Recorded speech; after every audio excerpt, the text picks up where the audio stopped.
Now, a couple of days ago, someone was kind enough to send me a photograph of a dead toad. And I'm probably one of the few people to appreciate that, because what it did, it reminded me this is a big issue that I should deal with. And that is, toads are not very good swimmers, unlike frogs.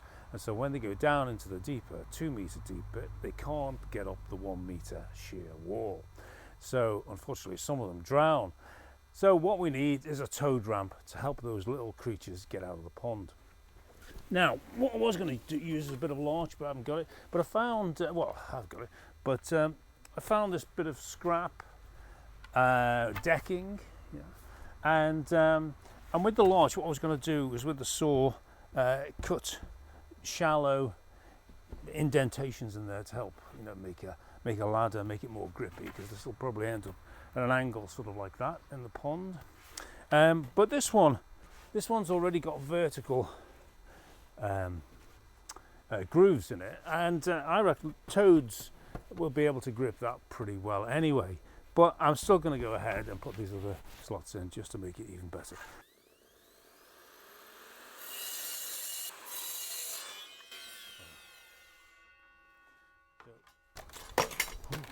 Oh dear. Okay, there we go. It's got nice horizontal scores in there, so you know, these are, I reckon a toad can reach from one to the next there. Do you reckon? Anyway, I think that's about a toad's length. I've actually got no idea. I should have looked this up, shouldn't I? But feel free to experiment and work out which is the best toad ladder for this situation. Right, now I've got to put some holes in the end to enable it to be anchored. You can make fire, you can't drill a hole. Right. Ah, there we go, that'll be perfect.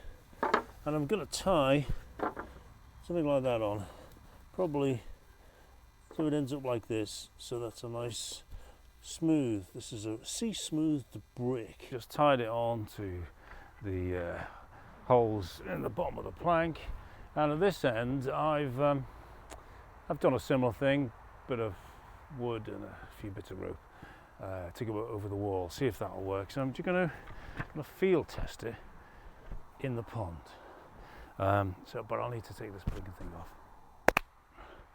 Right, let's give this a test. Now the pool is really cloudy, and it happens in my pool every year. I've done films to explain why it happens and why it shouldn't happen in your pond. Anyway, it could leave my reputation in tatters, so what I'll probably do is, when this goes into the water, I'll cut away to a shot of this going into a tank, and hopefully you'll never notice. Oh, well, it sinks nicely. There we go. I've got to tie this anchor, which is a very heavy brick, in a bag. Right, so let's see if that does for now. I'll just roughly tie these things together. Just so happens in these two tanks, this toad ramp comes out at about the right angle that's happening in reality in the pond. Anyway, I hope you found this informative, and long may your toads be able to escape from your pond.